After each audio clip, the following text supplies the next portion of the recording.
warahmatullahi wabarakatuh. Waalaikumsalam warahmatullahi wabarakatuh. Yang terhormat Ibu Faza selaku guru PPKN dan teman-teman semua yang saya banggakan. Alhamdulillah segala puji bagi Allah karena telah mengizinkan kita pada hari ini dalam kegiatan melaksanakan debat di kelas kita yang kita cintai. Mosi yang kita akan bahas pada hari ini adalah pelajar meyakini Pancasila. Sebelumnya perkenalkan saya Tiara Nazam selaku moderator yang akan memimpin dan memandu jalannya debat kita pada hari ini. Peserta terbagi menjadi 3 tim, yaitu ada tim afirmasi, tim oposisi, dan tim netral. Seluruh peserta debat harus mematuhi peraturan yang berlaku.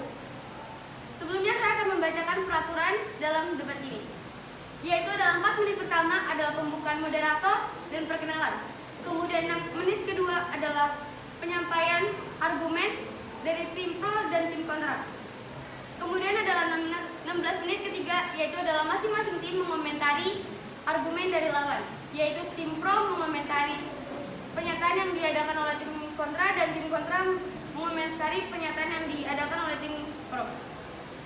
Kemudian adalah 4 menit terakhir, yaitu tim solusi menyampaikan sebuah argumentasi. Baiklah, kita mulai perdebatan kita pada hari ini, dimulai dari perkenalan diri yang akan diawali oleh tim afirmasi. Kepada tim afirmasi dipersilakan. Baik, assalamualaikum warahmatullahi wabarakatuh. Kami dari tim afirmasi, nama saya Muhammad Zakir Rahman. Saya Mutia Harunisa. Saya Mazia Najwa. Dan saya Fitara Idrista. Selanjutnya tim oposisi dipersilakan. Assalamualaikum warahmatullahi wabarakatuh. Nama saya Firat Kamil. Nama saya Kata Syahira. Nama saya Najwa Kamelia. Nama saya Khalia Sultan.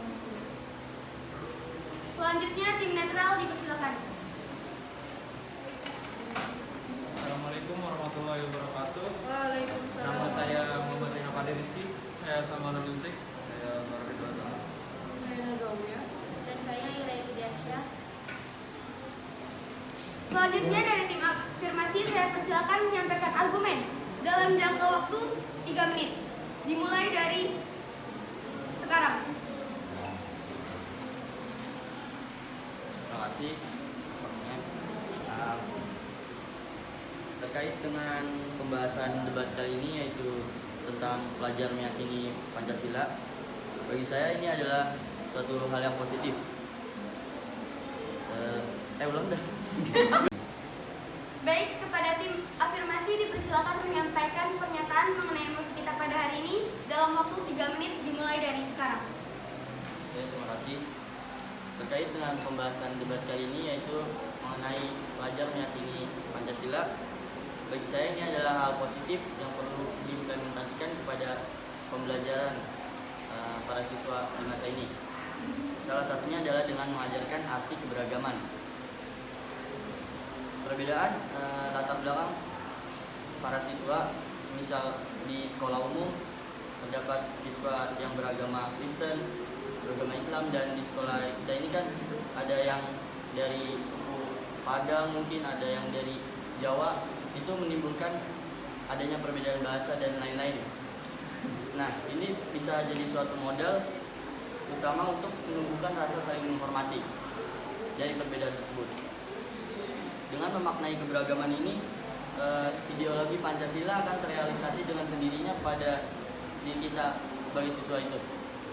Saya meyakini karakter saling menghormati yang sudah tertanam di diri kita ini mampu untuk menghapuskan kebencian terhadap suatu kelompok atau suatu ras yang ujungnya berujung pada kekerasan nantinya, dan adanya kasus-kasus seperti rasisme itu apabila kita meyakini Pancasila dengan cara memaknai keberagaman, pastinya kasus rasisme dan kebencian terhadap suatu kelompok itu pastinya akan hilang dengan sendirinya. Sebaliknya, kalau esensi dari Pancasila itu tidak diyakini oleh pelajar sedini mungkin, itu memungkinkan memungkinkan kita untuk terjadinya radikalisme bisa itu terjadi di lingkungan rumah atau di lingkungan sekolah. Namun di era globalisasi sekarang, menurut saya para pendidik juga harus meyakini adanya perubahan zaman yang disebut dengan revolusi. Nah, menurut informasi yang saya baca di internet, itu revolusi yang ditekankan oleh Presiden Joko Widodo yaitu adalah terkait perubahan mental agar generasi muda ini mampu menghadapi tantangan zaman. Perubahan zaman bukan berarti harus melupakan dasar negara kita yaitu Pancasila, tetapi Pancasila juga harus tetap ditekankan dalam kehidupan sehari-hari kita sebagai pelajar.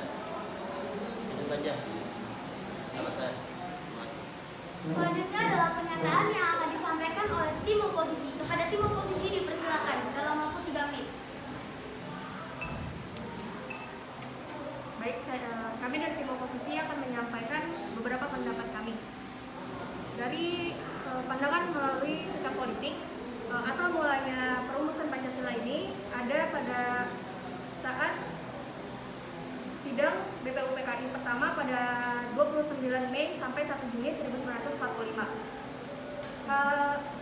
Asal mula perumusan Pancasila ini merupakan bagian utama dari ide pemaparan dari Soekarno. Dan hal tersebut menurut kami, hal ini menunjukkan bahwa perumusan Pancasila hanya diawali dan hanya diidei oleh Soekarno sendiri. Namun, perumusan Pancasila disetujui secara bersama, secara aklamasi, walaupun masih beberapa orang tidak menyetujui dengan adanya perumusan Pancasila. Pada zaman Soekarno, Pancasila tidak menjadi landasan utama yang menjadi penghormatan tertinggi pada negara Indonesia, melainkan penghormatan tertinggi Pancasila ini terjadi pada masa Soeharto. Pancasila diberi tempat setinggi-tingginya dan disakralkan melalui asas tunggal sebagai asas tunggal bernegara bangsa Indonesia. Namun, dengan adanya hal tersebut, menjadikan banyaknya rezim Soeharto ketika ia melalui loyalisnya untuk menciduk baik individu maupun organisasi ataupun komunitas yang berbeda dengannya.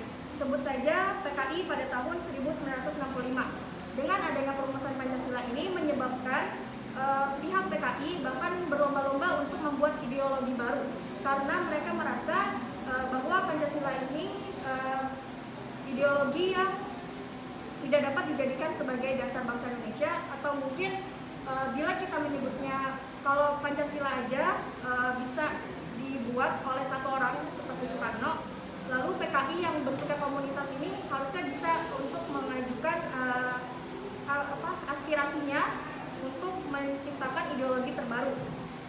Nah, hal ini menunjukkan bahwa benih-benih adanya perpecahan bangsa Indonesia muncul pada saat zaman PKI ini dengan ada banyak tindakan kekerasan yang terjadi sebab PKI ingin mengubah ideologi Pancasila. Menurut tim kami, Pancasila bukanlah satu-satunya yang menjadi pegangan hidup buat kita. Selain sebagai bangsa yang berlandaskan Pancasila, kita juga adalah sebagai umat yang beragama yang juga melaksanakan ajaran-ajaran agama.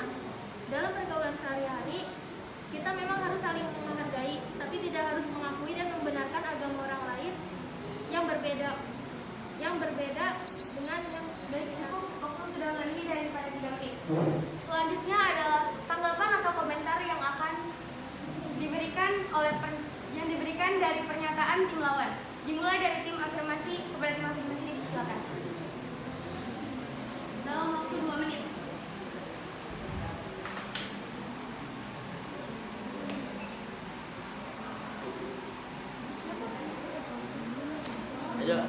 Minta pause dulu. Baik, saya akan menanggapi pernyataan dari tim oposisi. Pancasila merupakan sebuah kesepakatan bersama untuk berbangsa yang dirumuskan para founding father negara ini. Pancasila sebagai sebuah keyakinan dan kesepakatan bersama bagi kita untuk berbangsa. Ini harus dijadikan landasan bagi kita untuk bermasyarakat. Indonesia tengah kekurangan tokoh bangsa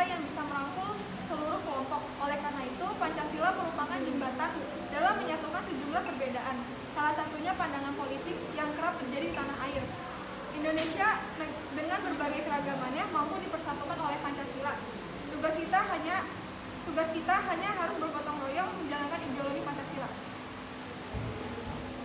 Selanjutnya, dipersilakan kepada tim oposisi memberikan tanggapan terhadap pernyataan yang telah disampaikan oleh tim afirmasi. Kepada tim oposisi, persilakan. Baik, menanggapi dari pernyataan tim afirmasi sebelumnya mengenai Pancasila pelajar untuk mempelajari Pancasila sejak dini. Saudara Zaki menjelaskan beberapa poin, yakni menghargai Pancasila, menghindari kekerasan, memaknai keberagaman, dan menghadapi Pancasila. Dari pernyataan saudara Zaki sebelumnya sudah menunjukkan bahwa memang banyak kekerasan yang terjadi setelah hadirnya Pancasila.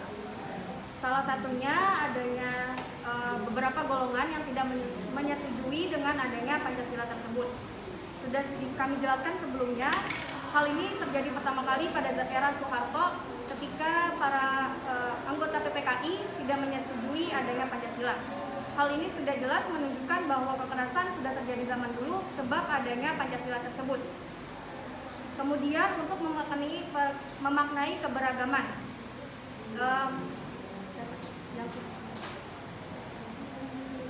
yaitu sila kelima, keadilan sosial bagi seluruh rakyat Indonesia.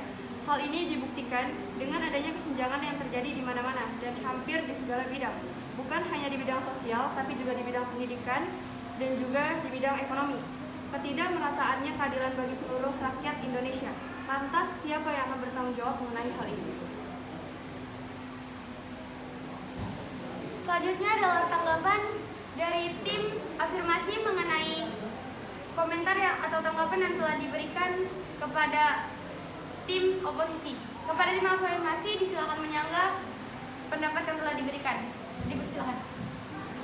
Saya akan menyanggah pernyataan dari tim oposisi, yaitu Pancasila diciptakan hanya oleh satu orang, yaitu Soekarno. Menurut info yang saya dapat, lahirnya Pancasila berawal dari sidang BPUPKI yang pertama, yaitu pada tahun 1945. Dan selama sidang 4 hari berturut-turut tersebut, para peserta sidang diberikan kesempatan untuk memaparkan ide-ide mereka untuk persiapan kemerdekaan Indonesia. Dan Soekarno mendapatkan kesempatan berbicara pada tanggal 1 Juni 1945 dalam pidatonya, dan ia memaparkan mengenai konsep dan rumusan Pancasila, dan pidato Soekarno itu diterima oleh seluruh peserta sidang. Dan mengenai Soekarno sebagai Pancasila pun dibenarkan dalam buku Kontroversi dan Rekonstruksi Sejarah yang ditulis oleh Slamet Sutrisno. Dan bahkan Soekarno pun menyangkal bahwa ia adalah pencipta Pancasila. Ia hanya mengatakan bahwa ia adalah penggali ide Pancasila. Baik, selanjutnya kepada tim oposisi dipersilakan memberikan sanggahan atau komentar mengenai pendapat dari tim afirmasi. Kepada tim oposisi dipersilakan. Baik, kami akan menyanggah dari pernyataan tim afirmasi mengenai Soekarno sebagai pencipta Pancasila dibenarkan oleh buku Kontroversi dan Rekonstruksi Sejarah yang ditulis oleh Slamet Sutrisno. Walaupun hal ini menciptakan pro dan kontra terhadap penciptaan Pancasila, namun kami menerima argumen tim afirmasi mengenai penciptaan Pancasila melalui aklamasi. Selanjutnya, meskipun ada pro dan kontra, akhirnya Pancasila ini tetap dijadikan landasan negara. Tapi yang menjadi permasalahannya adalah ketika Soeharto menjadikan Pancasila ini sebagai asas tunggal, dijadikannya dalih atau penasiban bagi rezim Soeharto. Ketika Pancasila disakralkan melalui asas tunggal kehidupan bernegara Indonesia. Kemudian melanjutkan dari sila kelima yang telah disampaikan oleh saudara Eva mengenai hemat Pancasila kelima mencerminkan dan mendukung melindungi demokrasi berbangsa warganya. Tetapi mengapa masih terjadi tindakan-tindakan negatif, tidak bertoleransi, dan terutama tidak mencerminkan semangat Pancasila? Masih seperti pemahaman masyarakat kita mengenai konsep Pancasila. Sudah dijelaskan bahwa tadi kita sebagai pelajar harus mempelajari Pancasila sejak dini agar kita dapat menerima toleransi tersebut. Namun pada saat sekarang ini Pancasila masih dijadikan katalisator yang paling utama. Padahal sekali lagi Pancasila dirumuskan dan dijadikan dasar negara lantaran ia dipercaya mampu membimbing masyarakat Indonesia dalam kebertoleransian dan apresiasi dalam hal perbedaan. Kemudian dipersilakan kepada tim afirmasi memberikan tanggapan mengenai apa yang disampaikan oleh tim oposisi. Kepada tim afirmasi dipersilakan. Izin menanggapi pendapat dari saudari Hansa. Tadi sebelumnya dijelaskan pendapatnya, katanya setelah adanya Pancasila diresmikan banyak masalah bermunculan. Nah, sejatinya Pancasila itu sebelum Pancasila kan diresmikan sendiri, disahkan itu pada 18 Agustus 1945 dan diterapkan sebagai dasar negara. Nah, sebelum 18 Agustus 1945 ini sejatinya Pancasila itu sebenarnya sudah ada di kehidupan, tetapi memang diformalisasikannya saja itu pada 18 Agustusnya ini.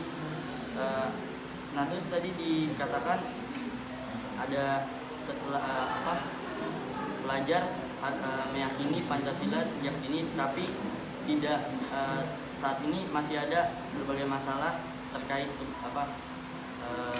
masalah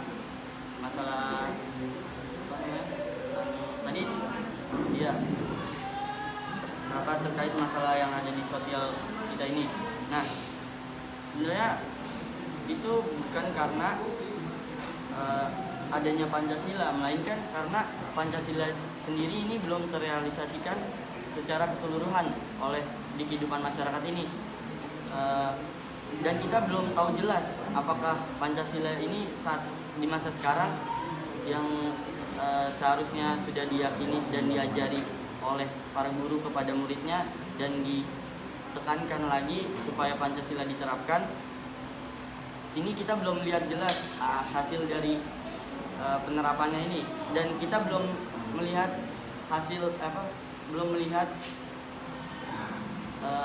buah dari Pancasila yang telah diterapkan, karena dari masyarakatnya sendiri saja masih adanya bermunculan rasisme. Itu dikarenakan Waktu sudah lebih dari 2 menit. Pancasila belum terrealisasi, bukan karena Pancasila sudah dibuat lalu banyak timbul masalah gitu. Baik, kemudian tim oposisi dipersilakan menyampaikan sanggahan atau tanggapan mengenai pernyataan yang disampaikan oleh tim afirmasi. Kepada tim oposisi dipersilakan. Baik, menanggapi dari pernyataan tim afirmasi sebelumnya, kurangnya realisasi Pancasila di masa sekarang. Jawaban kami adalah bagaimana bisa merealisasikan Pancasila di zaman sekarang, padahal masih banyak orang yang tidak menyetujui Pancasila tersebut. Orang yang tidak suka sudah mungkin akan melaksanakannya. Bahkan jika mereka pun terpaksa harus merealisasikan Pancasila, belum tentu mereka bisa melaksanakan dengan baik jika mereka saja tidak setuju mengenai adanya Pancasila tersebut. Kemudian adalah penyampaian ulasan yang akan disampaikan oleh masing-masing kelompok, dimulai dari tim afirmasi. Kepada tim afirmasi dipersilakan. Ini menanggapi pendapat Hansa tadi. Sebagai pihak afirmasi tetap menyetujui pelajar meyakini Pancasila karena semua masalah tersebut dapat diselesaikan dengan Pancasila. Selanjutnya kepada tim oposisi dipersilakan menyampaikan ulasan dari pendapatnya mengenai. Selanjutnya dipersilakan kepada tim oposisi menyampaikan ulasan pada perdebatan kita kali ini. Kepada tim oposisi dipersilakan. Kami sebagai tim oposisi tetap menolak ketetapan pelajar meyakini Pancasila. Pancasila harus dipikirkan kembali mengenai ketetapannya agar segala pihak maupun golongan yang ada di Indonesia dapat mengembangkan diri maupun menciptakan aspirasi secara bebas sehingga Pancasila beriringan untuk kesejahteraan bangsa Indonesia. Baik, terima kasih kepada tim afirmasi dan oposisi yang telah menyampaikan argumen-argumennya. Kemudian adalah setelah mendengar pernyataan-pernyataan dan argumen-argumen yang telah disampaikan oleh tim afirmasi dan tim oposisi, saya memberikan kesempatan kepada tim netral untuk menyampaikan tanggapan dan solusinya. Kepada tim netral dipersilahkan. Kami sebagai tim netral harus bersikap objektif dalam melihat semua masalah. Kita tidak bisa melihat dari satu sisi saja, akan tetapi kita perlu memperhatikan masalah dari semua sudut pandang. Mencatat argumen dari tim afirmasi dan oposisi, Menurut tim afirmasi bahwa dengan meyakini Pancasila dapat menguatkan rasa saling menghormati dan anti radikalisme. Sedangkan menurut tim oposisi bahwa dengan adanya penghayatan terhadap Pancasila dapat menjadi penyebab adanya perpecahan antar bangsa Indonesia itu sendiri. Maka solusi yang kami dapat yaitu untuk menerapkan dan merealisasikan dengan baik nilai-nilai Pancasila dalam kehidupan sehari-hari dan menolak masuknya ideologi lain yang bertentangan atau hanya mengganti ideologi bangsa kita yaitu Indonesia. Pancasila. Di awal reformasi tahun 1998, Majelis telah mencabut ketetapan MPR RI nomor 17/1998 yang mencabut TAP MPR nomor 2/MPR/1978 tentang pedoman penghayatan dan pengamalan Pancasila atau P4 dan sekaligus secara eksplisit menetapkan Pancasila sebagai dasar negara. Karena bangsa Indonesia harus mampu merespon kemajuan zaman secara nasional dan global dengan cerdas, bijak, dan adil. Oleh karena itu, kita harus menempatkan Pancasila dengan benar. Di masa transisi dan reformasi besar ini, semua pihak harus mengawal dan menciptakan kondisi yang kondusif, sehingga setiap warga, khususnya kita para pelajar, harus kembali menegakkan konstitusi dan aturan yang berlaku secara damai dan tanpa kekerasan, tertib, dan stabil. Sekian solusi dari tim kami.